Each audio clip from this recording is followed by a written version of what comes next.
Olá, bom dia você que está curtindo a programação da Rádio Universitária 95.9, né? Estava curtindo agora há pouco aí o Conexão 95.9 com meu amigo Neto Araújo aí, levando para você sempre músicas de qualidade aqui na sua Rádio Universitária. E está começando mais uma edição do seu programa Bate-Papo Eleitoral, né? Uma parceria da Universidade Federal de Roraima com o Tribunal Regional Eleitoral, né? E o nosso objetivo sempre é levar informações de interesse público para a população sobre as eleições de 2022, né? Como você sabe, o programa é quinzenal, então uma quarta-feira sim, uma quarta-feira não, e sempre a partir das 9 da manhã. O programa dura em torno de 10, 15 minutos, dependendo dos nossos entrevistados e dependendo do tema também que a gente aborda. A apresentação é minha, Raimundo Siqueira, eu sou assessor de comunicação do TRE e também do meu parceiro Taigo Araújo, ele que é acadêmico de jornalismo da universidade e também nosso estagiário lá no TRE. Bom dia, Taigo. Bom dia, Raimundinho, bom dia a todo mundo da produção e vamos lá para mais uma edição do nosso programa Bate-Papo Eleitoral aqui na Rádio Universitária. É isso aí. Então, o programa de hoje nós iremos falar sobre um tema bem interessante, né? A participação feminina na política. Na verdade, nós iremos falar sobre dois temas, participação feminina na política e também o projeto Meu Primeiro Voto, que é desenvolvido pela EJE, pela Escola Judiciária Eleitoral. E para falar sobre esses dois temas, né, nós vamos receber aqui a Yara Calheiros, que é analista judiciário do TRE, e também a Daniele Teixeira, que é coordenadora da Escola Judiciária Eleitoral de Roraima. Bom dia, meninas. Seja bem-vinda ao Bate-Papo Eleitoral. Bom dia. Bom dia. Vamos então aí começar com a Yara. Vamos falar primeiro, né? Vamos falar primeiro sobre a participação feminina na política e depois eu converso um pouco com a Dani sobre o projeto Meu Primeiro Voto, quais foram as ações do TRE em relação ao incentivo da participação do jovem na política e nas eleições. Yara, eu queria que você falasse um pouco, né, sobre um breve histórico, né, sobre a mulher, né, como que a mulher iniciou na política, quando que foi dado a ela o direito de votar, de se candidatar. Então, eu gostaria que você, para o nosso ouvinte aí que está escutando agora a Rádio Universitária, que você falasse um pouco para esse breve histórico aí sobre a participação da mulher. Bom dia a todos que estão nos ouvindo. Bom, Raimundinho, o histórico de participação feminina na política, ele é recente. Se formos pensar, os homens começaram a votar primeiro e depois as mulheres. E, inclusive, tem uma historiadora que, no livro dela, Mulheres e Poder, o Manifesto, que é a Mary Bird, ela fala que a mulher já era silenciada na época ainda de Homero. Então, ela dizia que, daquela época, ela já era silenciada porque ela não podia fazer nada além de serviços domésticos. E ela diz que se atribui muito essas características históricas até os dias de hoje. Então, o voto foi permitido à mulher recentemente, né, que foi em 1932 com o Código Eleitoral, na época de Getúlio. A gente percebe que o voto também era muito restrito, era só para algumas mulheres casadas, então, e também para alguns determinados tipos de renda, e a mulher ainda não detinha esse poder de participação ampla, igual agora nós temos participação ampla, porém vemos que a representatividade ainda é ínfima em relação aos homens e às candidaturas masculinas. Certo. E quando que ela pôde se candidatar? Foi no mesmo ano, em 32 também, não? Foi um pouquinho depois de alguns protestos e manifestações. Em 1942 e 3, mais ou menos, já houve uma candidata. E aí ela foi a pioneira, foi no estado do Nordeste, e depois que as outras mulheres também puderam se candidatar. Mas daquele modo, a mulher ainda era um pouco mal vista naquela época, então, em tese, não davam muito valor para essa participação feminina. Certo, então o primeiro voto na década de 30 e a primeira candidata na década de 40, né? Isso. Yara, na década de 70, as mulheres representavam 35% somente do eleitorado. Agora, em 2006, esse número ultrapassou a marca dos 50%. E apesar de, hoje em dia, as mulheres serem a maioria do eleitorado, ainda falta muita representação das mulheres nos cargos públicos, né? Como é que você explica um pouquinho? Queria que você falasse sobre essa realidade. Atualmente, o eleitorado feminino ele é mais de 52%, né, dos eleitores, o que significa que nós somos a maioria. A maior parte de eleitoras e temos a menor representação. E eu acredito que muito isso se deve ao fato de que a mulher ainda tem essa questão da jornada dupla. Então, para o homem, é muito mais fácil ele entrar na vida política, porque ele não tem essa jornada dupla imposta silenciosamente, né? A gente vê que é meio que silencioso a mulher. Então, eu percebo que, lendo a respeito do tema, eu vi que muitas mulheres não têm interesse de sair candidatas ou entrarem no mundo da política, justamente por isso. Porque elas trabalham, além disso, teriam que acumular com essa outra função, as funções do lar, e é muito complicado. E, inclusive, também a gente percebe que há um machismo estrutural também, no qual se atribui maior credibilidade aos homens. Maior credibilidade aos homens e, inclusive, percebam que, caso uma mulher fale alguma coisa que seja mal interpretada, ela já é tida como louca, como destemperada, e aos homens não é atribuído nenhum tipo desse de adjetivo. Aos homens não é atribuído. Aquele homem é louco, ele é destemperado, ele está descontrolado.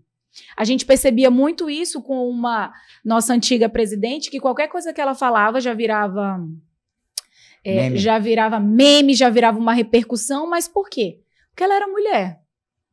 Porque ela era mulher. Certo. Aí você está curtindo o programa Bate-Papo Eleitoral, uma parceria da Universidade Federal de Roraima com o Tribunal Regional Eleitoral de Roraima, que vai ao ar quinzenalmente, às quartas-feiras, 9 da manhã, dura em torno de 15 minutos, dependendo do tema. E hoje o tema é participação feminina na política, e também daqui a pouco a gente vai falar também sobre o meu primeiro voto. Yara, eu peguei algumas estatísticas aqui, né, na internet, e a gente verifica que houve um aumento tímido da participação da mulher na política, comparando 2014 com 2020, né? A gente pega a eleição de 2014 e 2018, eleições gerais, e 2016 e 2020, eleições municipais, né? Houve um aumento aí, só para ilustrar, de 2014 foram 51 deputados federais homens e 51 mulheres eleitas em 2014 e em 2018 77. Deputados estaduais 114 em 2014 e 159 em 2018. Então houve um aumento, mas é um aumento tímido ainda, né? O que você atribui esse aumento? Você vê isso positivamente? Como é que você vê esse aumento de forma tímida ainda? Vejo positivamente na medida em que a mulher ela vai conquistando mais espaços de poder, né? E é muito importante que uma mulher se veja representada por outra, porque na medida em que mais mulheres são eleitas, então as mulheres que estão em casa, as mulheres que são trabalhadoras, as mulheres que estão em várias profissões, elas se veem representadas porque tem outra mulher lá. E elas também podem chegar naquele lugar de poder. Mas só que, infelizmente, como eu falei, há vários fatores ainda que determinam essa queda da procura da mulher pelas candidaturas e por participar do mundo político. Inclusive, a gente vê uma coisa muito interessante, que nas direções partidárias é raro a composição em que tenha mulheres. A maioria, majoritariamente, é formado por homens. Então, eu acredito que a gente tem que incentivar cada vez mais e fazer campanhas para que isso possa aumentar, para que não seja tão tímido, até porque se somos maioria do eleitorado, por que também não podemos ter uma participação mais significativa no processo eleitoral? Tá certo. Da lista de 191 países, o Brasil está ali em 142 na lista sobre a representação feminina na política. A gente pode ver que o Brasil está bem atrasado nessa questão, está bem lá atrás. E queria saber, na sua opinião, como incentivar a participação feminina na política para aumentar essa participação, essa representatividade da mulher. Inclusive, isso é do Mapa Global de Mulheres na Política, né? A gente, inclusive, eu vou até um pequeno retrocesso, porque o Brasil, ele ocupava outra posição e ele caiu um pouquinho, justamente por isso. O que eu percebo? Eu percebo que as mulheres, elas não se interessam pelo mundo e pela política justamente por isso, porque tem essa impressão de que é um mundo extremamente masculino e tem essa visão machista da mulher também. Eu percebo que a mulher também ela é muito julgada, inclusive, pelas roupas que ela usa. Com os homens não acontece isso. Você não vai ver geralmente atribuindo alguma característica negativa à roupa que aquele homem usa ou que aquele candidato usa.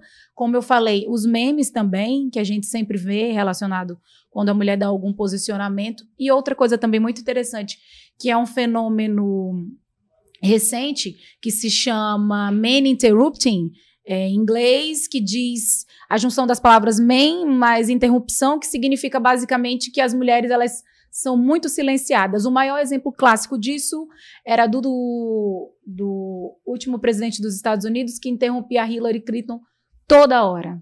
Inclusive, algumas pessoas questionaram se fosse outro homem, ele faria isso? Será que ele faria isso? E, inclusive, também tem essa outra expressão em inglês, que é mansplaining, que é a junção de man mais explicação, que o homem quer sempre explicar o que a mulher está falando, acha que ela não é capaz de compreender. Então, eu acho que é muito disso. Há muito, um pouco de preconceito também. Acredito que a mulher também não queira lidar com essa questão da dupla jornada, que é bem difícil e é um pouco mais complicada do que em relação às candidaturas masculinas. E eu também acho que um pouco da descredibilização também da política. Eu acho que as pessoas não querem, de uma maneira geral, principalmente as mulheres, mais participar do processo eleitoral. Eu digo passivamente, né? Não só votar, mas ser votado. Certo. E antes dessa próxima pergunta, eu queria saber, você tem alguma estatística local, assim, por exemplo, tipo o número de deputados, comparar deputados estaduais, o número quantitativo de homens e mulheres em deputado estadual? Tenho sim, Raimundinho. Só antes da próxima pergunta, você pode, só para ilustrar um pouco melhor assim, essa representatividade feminina no estado de Roraima, como Bom, em relação aos deputados, nós temos 17 deputados e 7 deputadas. Certo. Nós temos 19 vereadores. Na capital? Na capital, e 4 vereadoras, apenas na capital. Só temos senadores, né? Não temos senadoras. 11 prefeitos nos municípios do interior e 4 prefeitas. Certo. Então, nós temos apenas Alto Alegre, Amajari, Iracema e São João da Baliza, que são prefeitas. E geralmente, né, o número maior, como a gente pôde ver aqui, realmente é de homens, infelizmente. Certo, certo. Então eu vou para a próxima pergunta aí, Yara. Eu queria saber em relação à justiça eleitoral, né? Para aumentar essa representatividade da mulher. Eu perguntar até para o meu diretor aqui, Paulinho Reis, como é que a gente não marcou o início? É porque, dependendo do tempo, a gente pode fazer um intervalo para o próximo tema, que é meu primeiro voto, né? Então a gente vai para essa pergunta aqui, mas aí tem uma outra na sequência e a gente vai para um intervalo para depois falar do projeto Meu Primeiro Voto. Eu queria saber, Yara, em relação à justiça eleitoral, né? Ela está fazendo algo para reduzir essa desigualdade, né, de representatividade da mulher na política? O que você pode destacar? Eu acredito que a Justiça Eleitoral está trabalhando para isso, até porque nós temos também várias comissões, né, que inclusive eu e a Dani fazemos parte no TRE. Além das comissões, também há aquela outra determinação legal também já de que há aquele mínimo, né, na cota de gênero, ou seja, 70% e 30%, que isso aí eu tenho certeza que também foi uma maneira de fomentar essa participação feminina na política, até porque se não houvesse isso, provavelmente os partidos lançariam somente candidaturas masculinas, e inclusive é importante ressaltar que, como esses partidos eles são obrigados, né, a instituir esse número mínimo de candidaturas femininas, geralmente essas candidaturas, né, em alguns casos, elas são conhecidas como aquelas candidaturas laranjas, né, que a mulher é candidata só porque a legislação exige. E isso, inclusive, foi refutado muito pelo TSE, porque o que acontecia? As mulheres saíam candidatas, mas o partido não dava nenhum apoio, não destinava nenhum valor, né, do fundo de financiamento de campanha para essa mulher. E agora não. Além das candidaturas femininas, tem que haver também essa destinação para que a mulher possa fazer a sua campanha em condições de igualdade com o homem, né, o candidato também no sexo masculino. As mulheres entravam só para preencher a cota. Assim, justamente, só para preencher a cota. Então, só para a gente finalizar essa parte aqui da entrevista, eu gostaria que você falasse sobre os principais avanços na legislação que incentiva a participação da mulher na política. Eu acredito que esse que eu acabei de citar é um dos mais relevantes. até porque, de uma maneira bem certa, né, e séria, ele obriga que o partido tenha aquele mínimo de candidaturas femininas e que destine também parte, né, gente, do fundo para essa candidatura da mulher. Então, a gente percebe muito isso, que essa obrigação, ela veio de maneira essencial para que pudesse fortalecer as candidaturas femininas. E eu percebo também que agora eu vejo que as mulheres também participam por meio das redes sociais. Então, as redes sociais eu também acredito que sejam um fomento a essa participação feminina na política, e esse momento todo que a gente vive também de relação de independência da mulher, de novos tempos, acredito que também fomento, porque a partir do momento que a mulher sabe os seus direitos, ela também quer participar ativamente da mudança do cenário local e nacional. Certo, 9h21, você está curtindo o programa Bate-Papo Eleitoral, uma parceria da Universidade Federal de Roraima com o TRE. Né? Nesse primeiro bloco nós falamos sobre a participação feminina na política com Yara Calheiros, ela que é analista judiciário do TRE. A gente vai para um breve intervalo, né, meu nobre diretor Paulinho Reis, e daqui a pouco a gente fala com a Daniele Teixeira sobre o projeto Meu Primeiro Voto, né, que foi desenvolvido esse ano agora pela Justiça Eleitoral. Daqui a pouco a gente volta. É isso aí, estamos de volta com o programa Bate-Papo Eleitoral, aqui uma parceria da Universidade Federal de Roraima com a Justiça Eleitoral Roraimense, que vai ao ar quinzenalmente às quartas-feiras, né, iniciando às 9 da manhã. Aí o tempo depende, né, Paulinho? O tempo aí depende do entrevistado, do tema em questão. Normalmente vai de 10 a 20 minutos, mais ou menos, né? Só corrigindo uma informação do bloco anterior, que a gente falou sobre a participação feminina na política, conversando aqui com a Yara, na verdade, os municípios que têm prefeita, né, na administração são Amajari, Baliza, Caracaraí e Mucajaí, né? A gente tinha falado Alto Alegre, mas não, Alto Alegre é homem. Só corrigindo aí. E agora, nesse bloco, a gente vai falar um pouco com a Daniele Teixeira, né? Falar um outro tema agora também, não menos importante, né? Um tema bem interessante sobre a participação do jovem, né? No anterior foi a participação feminina na política e agora o projeto Meu Primeiro Voto. Dani, para começar, eu queria que você falasse aí o que é esse projeto Meu Primeiro Voto. Bom dia a todos. Bom, o projeto Meu Primeiro Voto ele é um projeto nacional das escolas judiciárias eleitorais, que é voltado aos jovens na faixa etária de 16 e 17 anos, que busca incentivar o jovem a participar do processo eleitoral e também da política, e busca também aproximar o jovem da justiça eleitoral. Certo. Dani, e quais são as ações da Escola do Judiciário para incentivar o jovem a participar da política? Como é que é feita essa ação? Bom, dentro do projeto são desenvolvidas várias ações, e esse ano aqui em Roraima, a Escola Judiciária desenvolveu esse projeto em algumas escolas da capital e uma do interior, da área rural da capital. E por conta do período curto que a gente tinha, a gente não conseguiu ir em mais escolas. Ano eleitoral, né? Exatamente. A maioria dos servidores estavam envolvidos no fechamento de cadastro, muita gente viajando. Então, mas a gente conseguiu visitar esse ano 6 escolas. 5 na capital e uma na área rural, que foi a Escola Agrotécnica da Universidade Federal. Mais ou menos quantos alunos que você falou? Mais de 500 alunos. Certo. A Yara, inclusive, fazia parte, né? Exatamente. Sim. Era uma das palestrantes, né? Isso. Então, certo. Então, você tem alguma estatística, Dani, em relação ao eleitorado jovem aqui em Roraima? Bom, atualmente nós temos mais de 10 mil jovens eleitores no estado.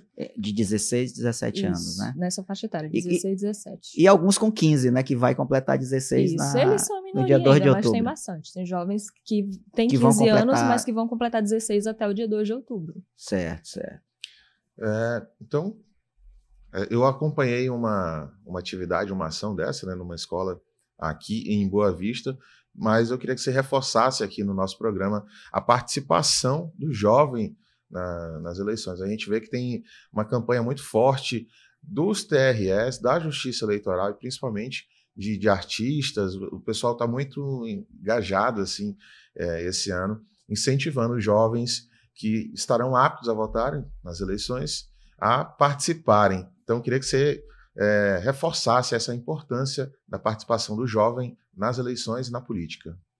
Isso, o TSL fez uma campanha massiva de incentivo e nós tivemos a adesão de vários artistas nacionais, né, adesão espontânea, e internacionais também, que o Leonardo DiCaprio Postou mensagens incentivando os jovens brasileiros a se alistarem. Com certeza isso influenciou muito, né? Com certeza, sim, com certeza. Porque aumentou bastante, né? Aumentou bastante. Foram mais de 2 mil jovens, de maio do ano passado até maio desse ano. Aqui em Roraima. Só em Roraima. Certo, certo. Aí, para esse ano, não, né? Porque a eleição já está bem aí. O prazo já se encerrou. Né? Os jovens que quiserem participar agora só na próxima eleição.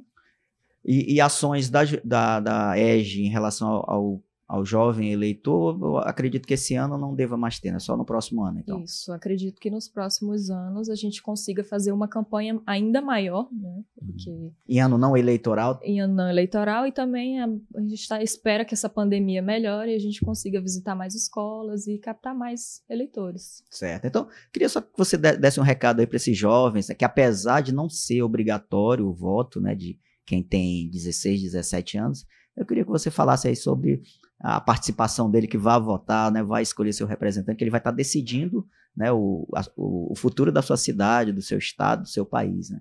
Isso. É muito importante que o jovem participe, porque quando a gente deixa de votar, a gente deixa nas mãos de outras pessoas que decidam o nosso futuro, do futuro do nosso país, do nosso estado.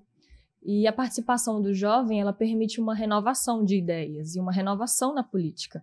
E isso é muito importante para a política, essa renovação constante. Então, falamos aqui com Daniele Teixeira, que é coordenadora da Escola Judiciária Eleitoral, falou um pouco sobre o projeto Meu Primeiro Voto, que foi desenvolvido esse ano lá na Justiça Eleitoral, né? Foram em 6 escolas, mais de 500 alunos atendidos, e possivelmente no próximo ano, que é ano não eleitoral, deve continuar com esse projeto aí, né, e pegar essa parte, né, desse eleitorado aí, que é muito interessante, eles se aumentarem o senso crítico, né, perceber e participar das decisões, né, da sua cidade, do seu estado, do seu país. Esse foi o programa Bate-Papo Eleitoral dessa quarta-feira, 8 de junho, né, a terceira edição do Bate-Papo Eleitoral. Eu acredito, Paulinho, que a gente já tem o tema, eu mudei, hoje de manhã a gente mudou o tema do próximo programa, que a gente vai começar agora com a campanha Mesário Voluntário, então o próximo programa, que vai ser daqui a 15 dias, no dia 22, já vai ser sobre o mesário voluntário, né, como participar, quais os benefícios. E eu falei com o Anderson Aguiar, ele que é o presidente da Comissão de Treinamento de Mesários, então ele vai estar no próximo programa aqui no Bate-Papo Eleitoral. Quero agradecer, lembrando que esse programa é ao vivo, né, na rádio, mas ele vai ser disponibilizado depois nas redes sociais da universidade, no YouTube e do TRE, e também na TV universitária, né? Agradecer aí ao nosso diretor-geral Paulinho Reis, o reitor da Universidade Federal de Roraima, doutor Geraldo Ticianelli, ao presidente do TRE, desembargador Leonardo Cupelo, meus amigos cinegrafistas aqui, Felipe Reis e Daniel Oliveira, né, que é coordenador também aqui da rádio, e que estão dando uma força aqui, gravando todo o programa para depois a gente disponibilizar. Agradecer também o meu amigo Taigo, obrigado aí pela parceria aqui na apresentação do programa. Sempre contribui bastante. Eu que agradeço e queria reforçar aqui para os nossos ouvintes para acompanharem o TRE Roraima nas nossas redes sociais, Instagram, Facebook, Twitter e também YouTube, @TRE Roraima, e lá você pode ficar por dentro das nossas ações, das nossas atividades e também acompanhar os temas do nosso programa aqui. Então, fique por dentro das nossas ações. Só seguir @TRE Roraima, bota lá em todas as redes sociais, vai aparecer lá, sininho verificado. Informações oficiais, né? Sempre a gente está num combate à desinformação aí integral, né? Então é sempre bom buscar informações oficiais, né, nas nossas redes sociais. Obrigado, Yara, pela participação aí, né, pela contribuição, falar sobre esse tema importantíssimo. Muitíssimo obrigado. De nada. Estou sempre aqui à disposição. Dani, obrigado também pela participação e até a próxima. Você já é garota propaganda aqui do Bate-Papo Eleitoral, é a segunda vez já. Já tenho que te chamar a terceira. Obrigado, Dani. Então, obrigado você que também nos acompanhou aí ao vivo aqui na Rádio Universitária 95,9. Muito obrigado pela sua companhia. Eu aguardo você no dia 22 de junho, né, a partir das 9 da manhã, com mais um tema, né, de interesse público, uma parceria da Universidade Federal com o Tribunal Regional Eleitoral de Roraima. Até a próxima, e daqui a pouco volta o meu amigo Neto Araújo, não é isso, Paulinho? O Conexão 95.9 vai voltar daqui a pouco com o meu amigo Neto Araújo. Até mais.